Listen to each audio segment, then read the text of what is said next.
Assalamualaikum warahmatullahi wabarakatuh.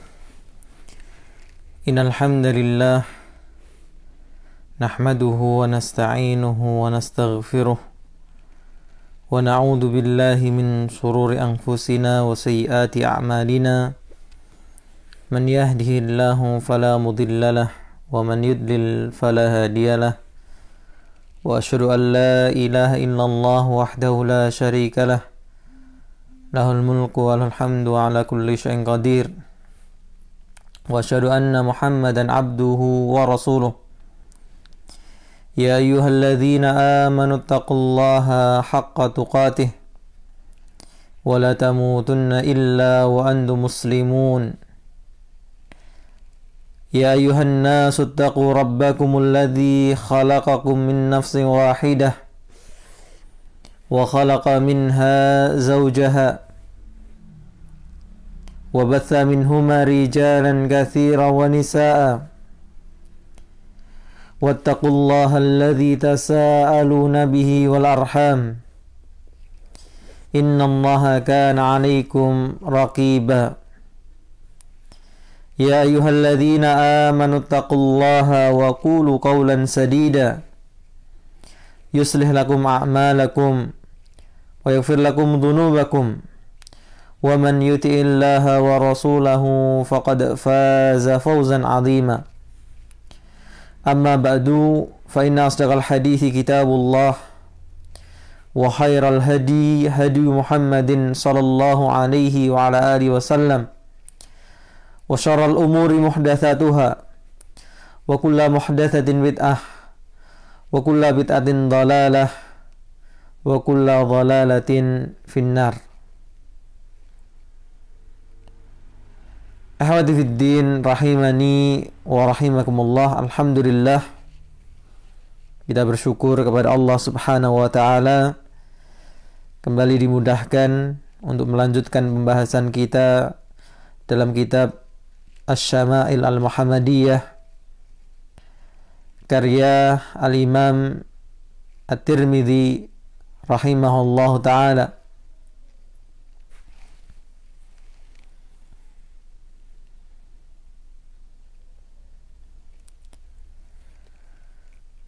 Salawat dan salam tidak lupa kita aturkan kepada beliau, panutan teladan kita, Rasulullah Muhammad sallallahu alaihi wa ala alihi wasallam.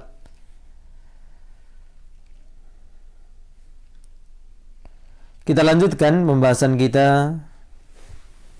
Yang terakhir kita masih terhenti pada seputar apa yang dimakan oleh Rasulullah SAW. Terakhir kita berbicara seputar daging kambing.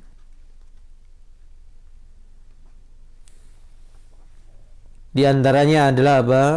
Paha kambing, kemudian tulang punggungnya kambing,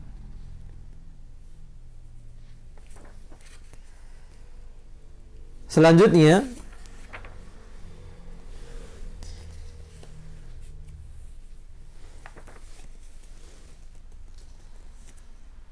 berkata penulis rahimahullah,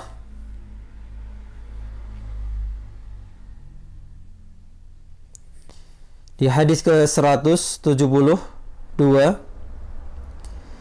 ini mengulang hadis pertama yang disebutkan dalam bab ini atau di awal bab ini.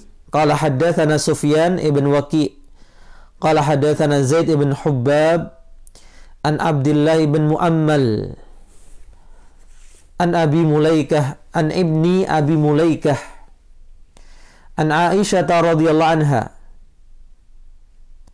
dari Ummul Mukminin Aisyah radhiyallahu anha, anna Nabiyya sallallahu alaihi wasallam qala ni'mal idamu al-khal, sebaik-baik lauk adalah cuka.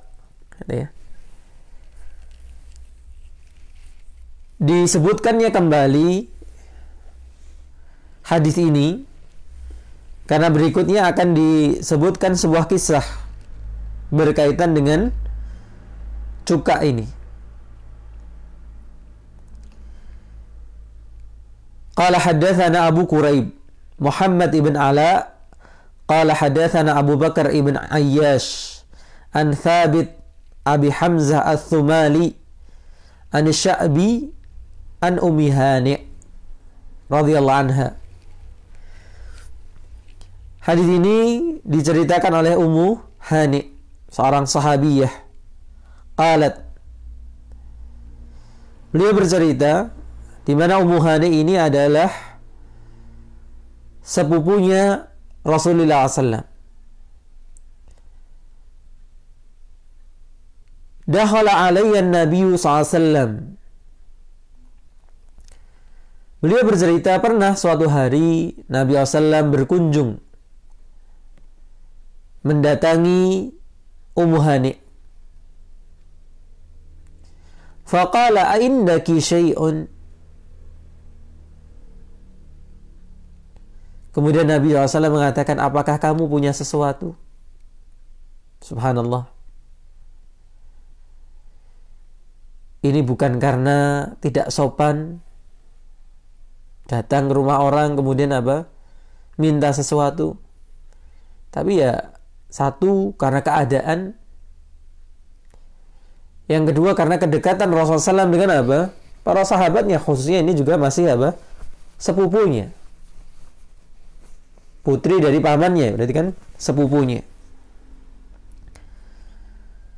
Fakultu, maka aku mengatakan, ya Ummu Hani mengatakan, menjawab, la illa hubzun yabisun wa khallun. Tidak, aku nggak punya sesuatu kecuali ada roti kering dan cuka.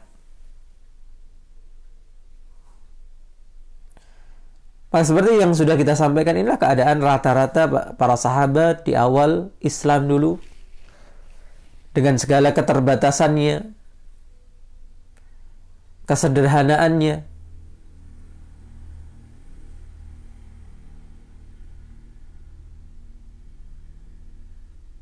Faqala hati. Maka Nabi SAW kemudian mengatakan, bawa ke sini. Ma'afqara baitun min udmin fihi khallun. Ma'afqara, tidaklah dikatakan fakir. Baitun, sebuah rumah, min udmin fihi khallun. Kalau di rumah itu ada lauk berupa cuka.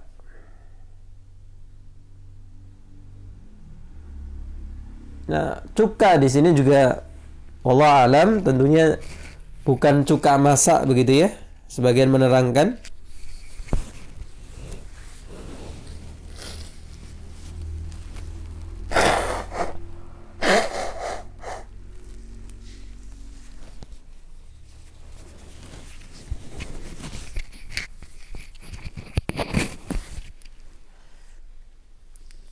Dan ini bentuk Nabi SAW menghormati tuan rumah. Seperti sudah kita sebutkan sebelumnya. Untuk menyenangkan orang yang sudah menghidangkan sesuatu. Maka kalimat, kata-kata itu bisa menenteramkan suasana, menghidupkan suasana ketika kita memilih berkata-kata yang baik.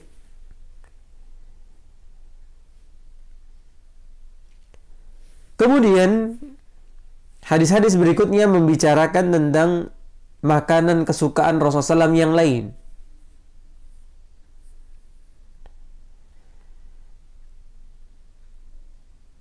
Dan ini juga menunjukkan Rasulullah SAW sebagai manusia biasa, menyukai sesuatu, gitu ya. Baik dalam hal pakaian, makanan, Qala hadatsana Muhammad ibn al-Muthanna qala hadatsana Muhammad ibn Ja'far qala hadatsana Syu'bah an Amr ibn Murrah an Murrah al-Hamdani an Abi Musa al-Ash'ari radhiyallahu anhu. Dari sahabat Abu Musa al-Ash'ari radhiyallahu anhu ani Nabi SAW, dari Nabi SAW, qala, beliau bersabda, fadlu Aisyah ala nisa'i ka fadli tharidi ala sa'ir ta'am. Keutamaannya Aisyah itu atas seluruh wanita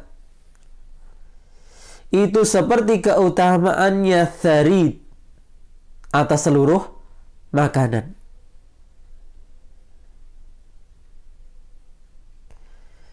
Maka kalau kita lihat hadis ini ada dua sisi yang bisa kita bicarakan. Yang pertama, keutamaan Ummul Mukminin Aisyah.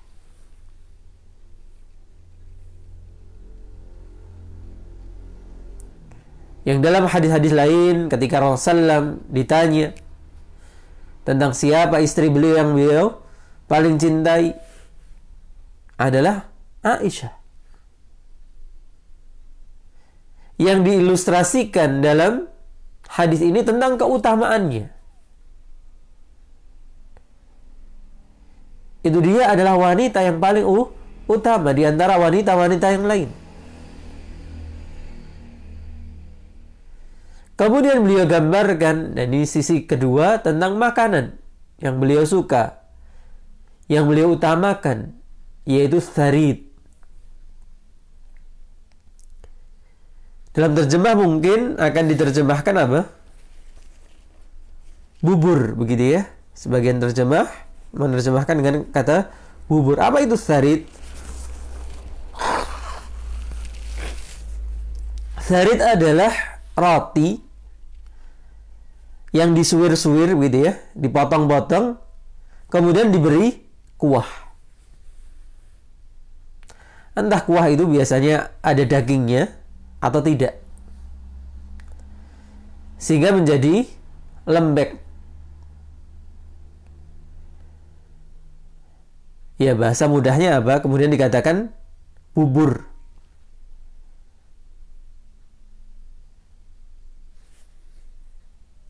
Maka ini adalah di antara makanan kesukaan Rasulullah SAW. Karena tentunya alasan logisnya apa? Kemudahan dalam memakannya. Kita tahu tadi di antara yang tersedia waktu itu roti yang keras, roti gandum yang kasar. Maka kalau dia sudah bertemu dengan kuah, menjadi lembut, menjadi lebih empuk, maka lebih mudah untuk dimakan. Sehingga itu yang membuat Rasulullah SAW menyukainya. Apalagi kalau kuahnya ada dagingnya.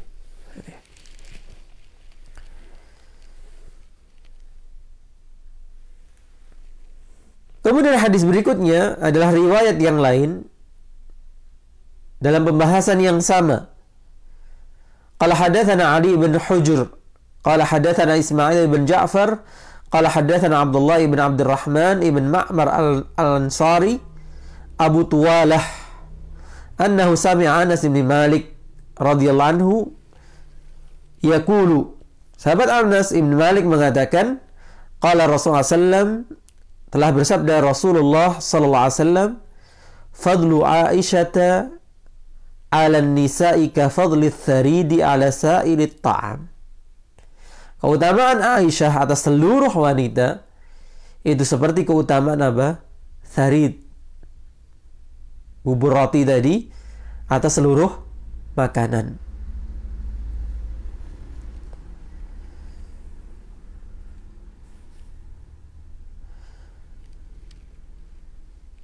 Kemudian berbicara tentang kebiasaan atau sesuatu yang pernah dilakukan oleh Rasulullah berkaitan makan dan wudhu. Meskipun nanti setelah bab ini akan dibicarakan secara tersendiri. bagaimana Rasulullah SAW bersikap berwudu setelah makan.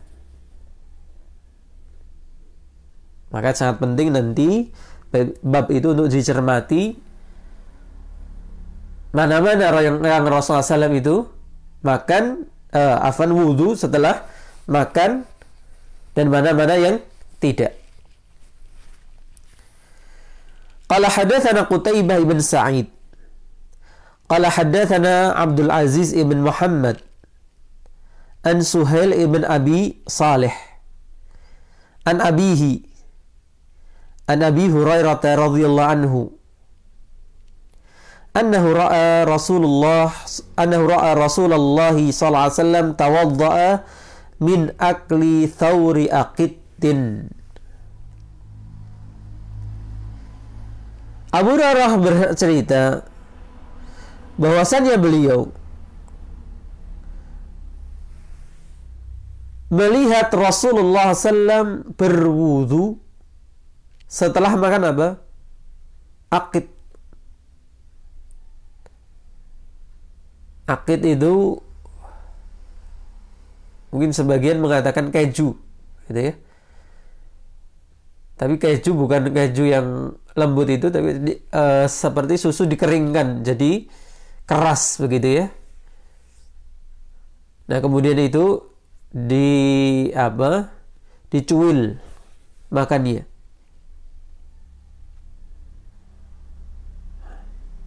Atau mungkin ini jenis di antara jenis-jenis keju, gitu ya. Yaitu susu yang dikeringkan.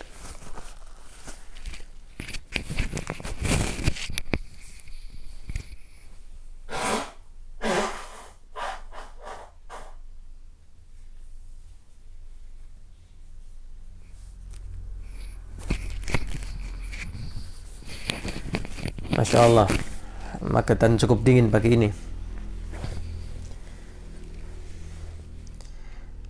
Nah, Abu Hurairah radhiyallahu anhu melihat Rasulullah berwudu setelah makan susu kering tadi.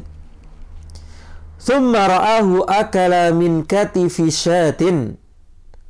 Thumma shalla wa lam yatawadda. Kemudian dia juga pernah melihat Rasulullah makan dari apa? Katif, bahu, pundaknya kambing. Ya, ini mungkin maksudnya apa? Sambilnya juga. Kemudian salat dan tidak berwudu.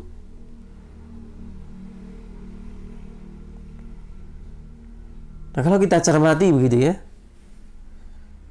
ini makan susu kering berwudu, makan kambing malah nggak wudu. Maka ternyata para ulama menerangkan apa maksud wudu di sini. Dinukil oleh Syekh Abdul Razak hafizahullah bahwa kalimat wudu di sini ada kalimat yang lughawi dan ada yang kalimat syar'i. Cerita pertama ketika Rasulullah SAW berwudu setelah makan susu kering tadi, itu maksudnya apa? Wudu secara lughawi, membasuh tangannya, cuci tangan. Sedangkan yang dimaksudkan dalam kisah yang kedua ketika Rasulullah makan daging kambing tadi, maka yang dimaksudkan wudu syar'i,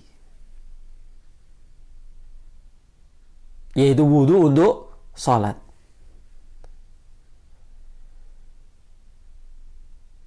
Maka hadis kedua tidak menafikan bahwa Rasulullah SAW setelah makan juga cuci tangan,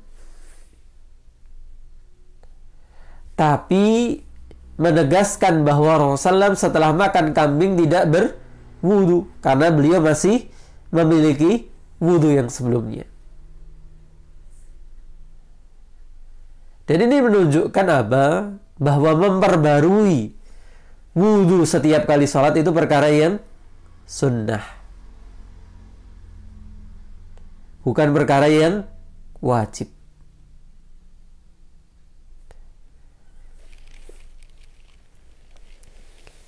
Kemudian hadis berikutnya, qala hadatsana Ibnu Abi Umar, qala hadatsana Sufyan ibn Uyainah an Wa'il ibn Dawud an ibnihi wa huwa Bakar ibn Wa'il.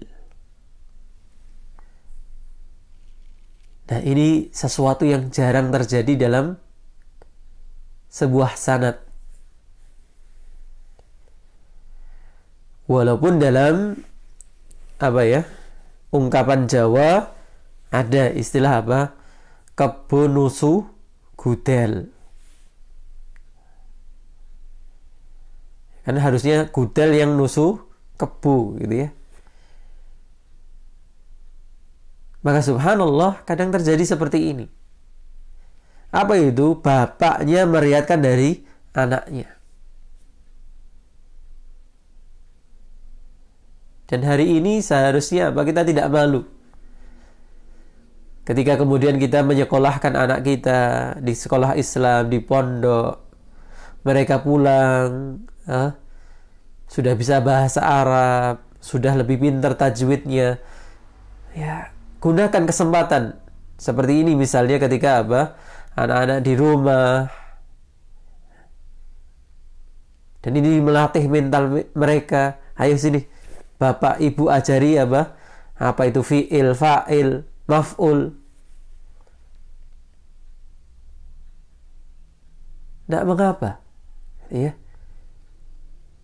Karena orang baru akan menjadi seorang yang berilmu, dikatakan oleh sebagian, kalau dia mau mengambil dari yang lebih tinggi darinya, mau belajar dengan yang setara dengan dirinya, dan belajar dari yang lebih rendah darinya. Lebih rendah bisa jadi rendah umurnya, tapi lebih banyak ilmunya. Maka di sini Wa'il ibn Dawud meriwayatkan dari putranya, yaitu Bakar ibn Wa'il ibn Dawud. Ani Zuhri, Muhammad ibn Shihab az-Zuhri, an Anas bin Malik radhiyallahu anhu qala, sahabat Anas radhiyallahu anhu menceritakan, aulama Rasulullah sallam ala Safiyyata bitamrin wasawiq.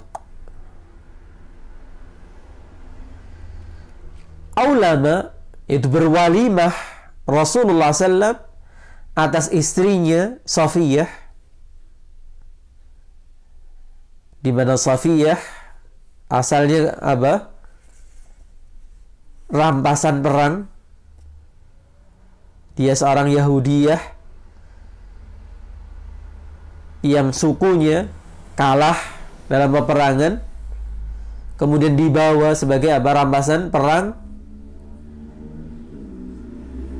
Kemudian dinikahi oleh Rasulullah SAW dengan mahar maharnya dimerdekakan.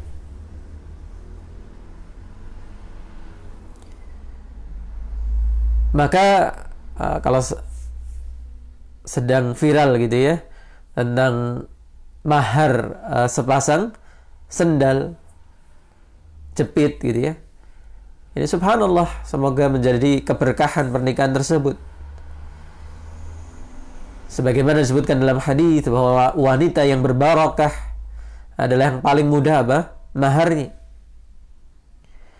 Maka Rasulullah SAW waktu itu memberikan mahar dengan memerdekakan Safiyyah. Yang para ulama menjelaskan ini sebagaimana kisah lain, ada seorang sahabat menikah, maharnya Al-Quran. Maksud dari memerdekakan Al-Quran di situ ada nilainya. Karena budak itu dijual bernilai, maka dengan dimerdekakan dia tidak lagi boleh diperjualbelikan. Maka memerdekakan itu ada nilainya secara ekonomis. Sebagaimana kalau seorang budak ingin memerdekakan dirinya, dia bisa apa? Melakukan kredit kepada tuannya, mengkredit dirinya sendiri. Maka kemerdekaan itu ada nilainya. Sebagaimana Al-Quran tadi, maksudnya apa? Mengajarkan Al-Quran.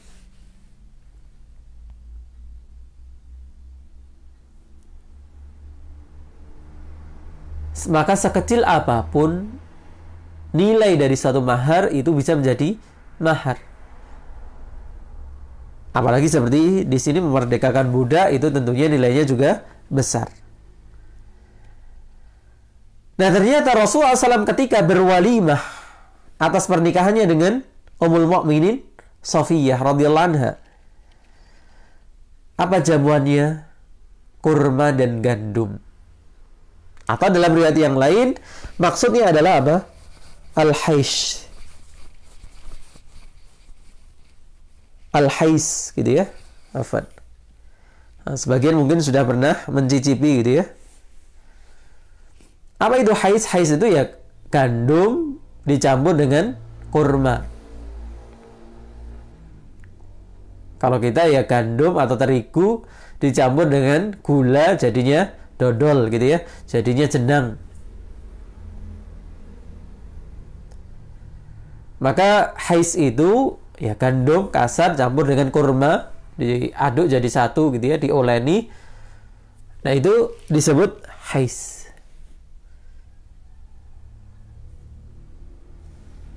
Hadis ini tidak bertentangan dengan hadis mungkin sebagian pernah mendengar, apa itu?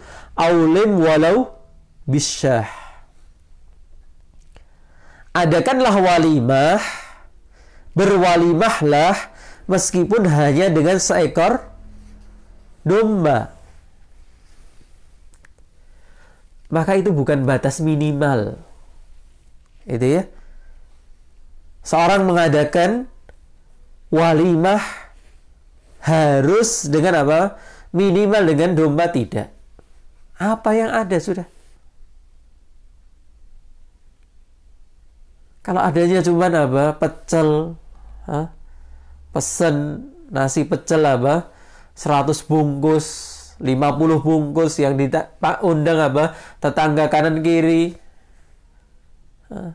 Beli air mineral berarti apa?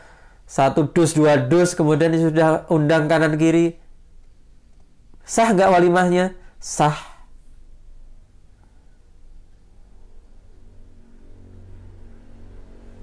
Dan walimah perkara yang wajib. Gitu ya. Karena apa? Untuk i'lam, untuk memberitahukan bahwa seorang sudah menikah sehingga tidak terjadi fitnah. Itu kok tiba-tiba gandeng perempuan. Loh, perempuan itu tiba-tiba digandeng laki-laki. Maka subhanallah, syariat itu mudah. Sayang sebagian orang itu mempersulit diri sendiri, gengsi, gitu ya. Kalau nggak di gedung, kalau nggak semua orang diundang, kalau ya susah sendiri. Maka walimahlah dengan kemampuan yang ada. Dan ini yang mungkin masih belum nikah karena masih mikir ini, gitu ya. Nanti sewa gedungnya berapa, cateringnya berapa, seragamnya berapa. Nah, ini nggak nikah-nikah nanti, gitu ya. Maka lihat Rasulullah SAW berwalimah dengan apa? Kurma dan gandum tadi.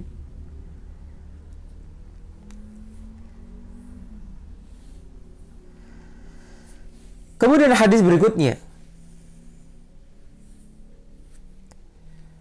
Qala hadatsana Husain ibn Muhammad al-Basri. Qala hadatsana Fudail ibn Sulaiman. Qala hadatsani Faid Maula Ubaidillah ibn Ali ibn Rafi' Maula Rasulullah SAW. Jadi Faidah itu pelayannya Ubaidillah. Ubaidillah sendiri pelayannya Rasulullah. Qala haddatsani Ubaidullah ibn Ali an jaddatihi Salma an al-Hasan ibn Ali. Salma radhiyallahu anha bercerita bahwa Hasan ibn Ali wa ibn Abbas dan Abdullah ibn Abbas wa ibn Ja'far dan Abdullah ibn Ja'far, ini di antara para sahabat apa? Junior yang ditinggal oleh Rasulullah. Rasulullah meninggal, mereka masih dalam apa? Usia remaja atau bahkan anak-anak. Nah, mereka bertiga suatu hari apa? Atauha, mendatangi Salma ini, seorang sahabiyah yang pernah atau kadangkala memasakkan Rasulullah SAW, sehingga tahu makanan yang dimakan oleh Rasulullah.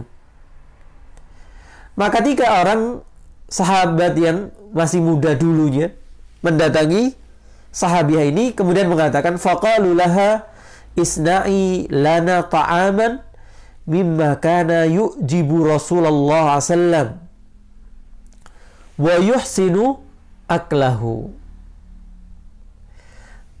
Mereka bertiga ingin mengetahui lebih dalam, lebih jauh tentang Rasulullah SAW. Di antara yang mereka ingin tahu apa yang dulu dimakan oleh Rasulullah SAW. Mereka mengatakan, buatkanlah untuk kami makanan yang disukai oleh Rasulullah SAW dan memang baik untuk dimakan. Apa jawabnya sahabiah Salma? Beliau kemudian mengatakan, la tastahihi al-yawma. Kita katakan sebelumnya bahwa kehidupan para sahabat semakin hari semakin membaik, gitu ya.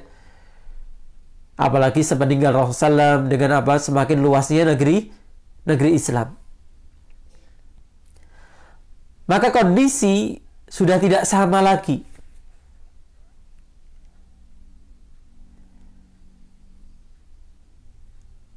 Kalau istilah bapak dulu, gitu ya, rahimahullah, kalau pas makan enak, ini zaman merdeka, gitu ya. Jadi kalau pas makan apa sederhana, gitu ya, berarti zaman penjajahan, gitu ya. Maka kondisi para sahabat demikian, sudah lebih baik, apalagi saya katakan tadi sepeninggal Rasulullah. Sehingga ketika para sahabat muda ini datang kepada tukang masaknya Rasulullah, atau yang pernah masak untuk Rasulullah SAW, pengen apa dulu yang dimakan oleh Rasulullah, apa jawabnya? Kalian tidak akan suka apa yang dulu oleh Rasulullah SAW makan hari ini. Ini makanan dulu itu nggak akan kalian sukai hari ini. Beda levelnya, begitu ya. Qala bala isna'ihi lana. Kemudian ada yang berkata di antara para pemuda tadi, tentu, tolong buatkanlah makanan itu untuk kami. Sudah, bahasa lain mungkin apa? Kami akan makan itu. Qala faqamat. Kemudian diceritakan, maka bangkitlah sahabiah Salma tadi, fa'akhadat syai'an min sya'irin. Maka mengambil sedikit dari apa? Syair, gandum kualitas kasar. Fatahanathu, kemudian ditumbuk. Thumma ja'alathu fi qidrin. Kemudian tumbukan gandum kualitas kasar tadi dimasukkan ke panci. Wasabbat alaihi syai'an min zaitin. Kemudian apa? Dituangkan padanya sedikit dari minyak zaitun. Wadaqqatil fulfula wattawabila. Kemudian ditumbukkan cabai dan rempah-rempah. Faqarrabat ilaihim. Kemudian dihidangkan mereka. Subhanallah. Itu ya. Saya bilang gandum, kasih minyak, kasih rempah-rempah dan cabai. Sudah. Afan.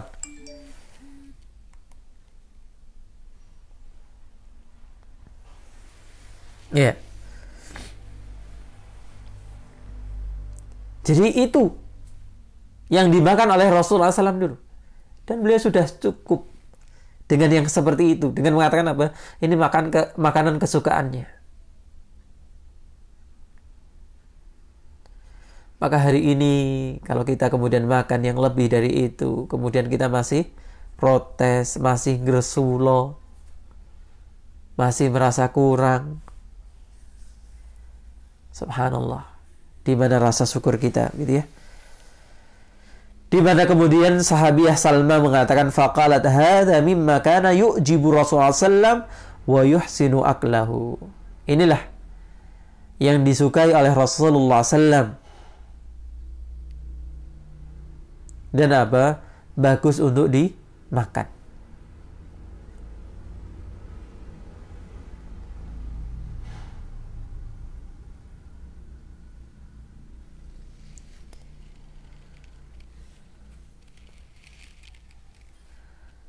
Kemudian kisah lain tentang apa? Balik kepada daging.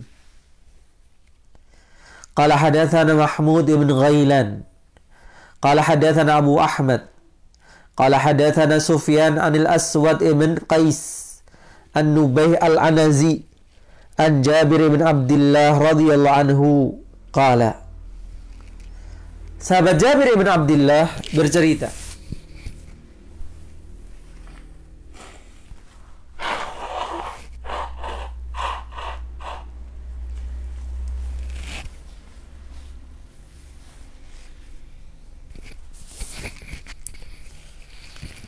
Atana an-Nabi sallallahu fi manzilina fadhabahna lahu syatan. Mendatangi kami Nabi SAW di rumah kami. Maka kami pun menyembelihkan untuknya apa? Domba. Nah, ini bagaimana prakteknya para sahabat dalam apa? Ikramu al-dhaif, dalam memuliakan tamu. Ya. Kota Madinah itu tentunya tidak begitu luas zaman itu.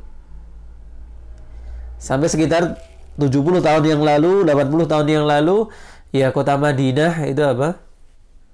Cuman sebesar Masjid Nabawi itu.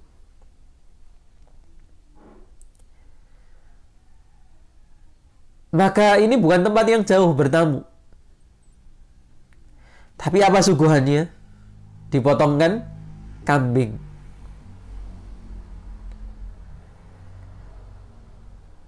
Ini bagaimana para sahabat mempraktekkan apa? Sabda Nabi SAW. Faqala, maka Nabi SAW ketika tahu bahwa apa? Disuguhi kambing, beliau mengatakan ka'annahum alimu anna nuhibbul lahma. Seakan mereka ini tahu, keluarga ini tahu bahwa kami ini menyukai apa? Daging.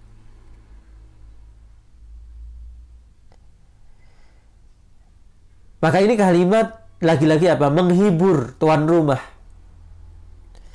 Seakan tuan rumah ini dekat dengan Rasulullah SAW, sehingga tahu kesukaannya.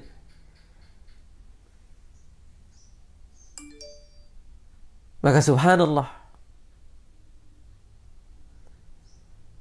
ketika kita bertamu, gitu ya, maka kalimat-kalimat baik, kalimat-kalimat pujian, kalimat-kalimat hiburan, itu yang harus terlontar dari mulut kita. Sehingga apa? Menggembirakan tuan rumahnya. Wa fil hadithi qissatun, dan dalam hadis ini ada kisahnya. Syekh Abdul Razak kemudian menambahkan kisah itu yang diriwayatkan oleh Imam Ahmad, dari riwayat Imam Ahmad. Di mana kisahnya adalah awalnya Jabir ibn Abdullah radhiyallahu anhu datang kepada Nabi SAW untuk minta bantuan dalam masalah hutang yang dimiliki oleh bapaknya Jabir, yaitu Abdullah. Qala faqala atikum. Maka Nabi SAW menjawab apa? Ya sudah, nanti aku akan datangi kalian. Jadi datangnya Rasulullah itu memang awalnya karena apa? Ada masalah yang diungkapkan sahabat Jabir kepada Nabi SAW. Faraja'tu. Maka Jabir kemudian pulang setelah menyampaikan hajatnya tadi.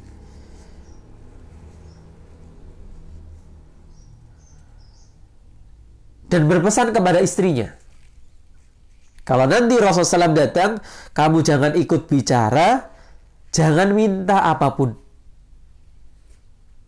Karena ada problem penting, yaitu masalah hutang tadi. Kemudian ketika Rasulullah datang, disembelihkan, dalam riwayat ini, dajin, dan dajin itu apa? Cempe, anak kambing. Tentunya ini daging yang paling empuk gitu ya.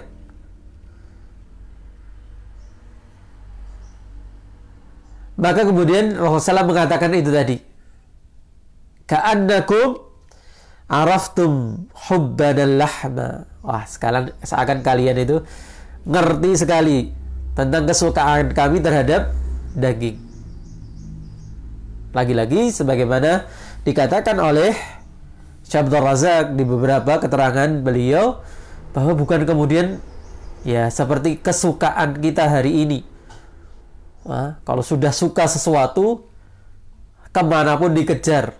Nah, sebagian orang gitu ya, apa istilahnya, wisata kuliner. Wah, di sana ada makanan ini dan sebagainya. Bukan seperti itu. Kesukaan Rasulullah SAW, ya kesukaan normalnya manusia menyukai sesuatu makanan, gitu ya.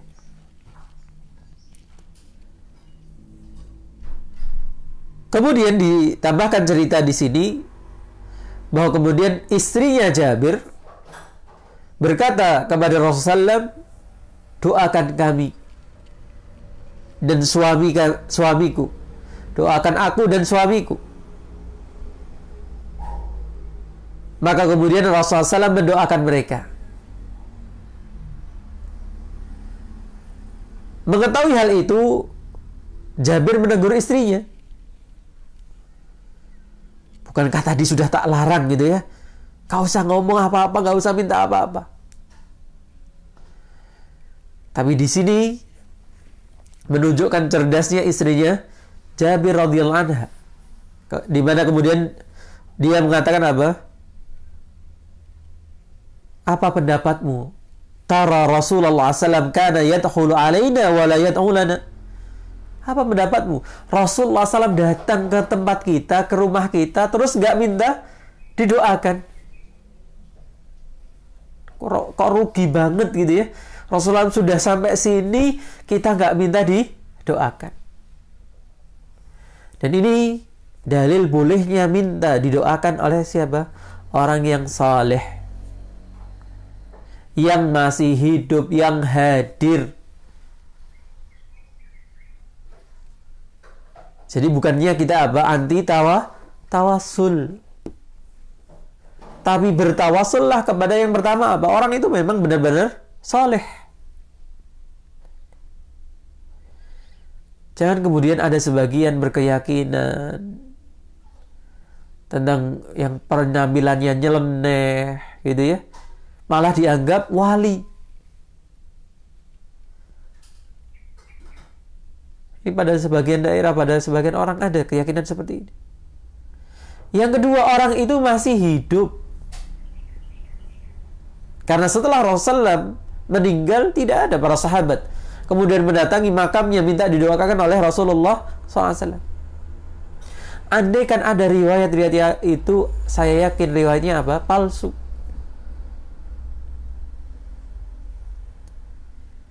Kemudian apa? Orangnya hadir. Jangan kemudian fotonya yang dipasang di rumah. Kemudian apa? Berkeyakinan dengan foto ini doa-doa saya akan lebih kabul. Nah, ini tentunya yang kita maksudkan dilarang. Bukan tawasul yang dilarang, tapi tata cara yang tidak ditunjukkan syariat itu yang terlarang. Allah Ta'ala alam. Ini yang kita bisa bacakan kesempatan pagi hari ini. Semoga bermanfaat. Kurang lebihnya saya mohon maaf. Subhanakallahumma wa bihamdika asyhadu an la ilaha illa anta astaghfiruka wa atubu ilaik. Assalamualaikum warahmatullahi wabarakatuh.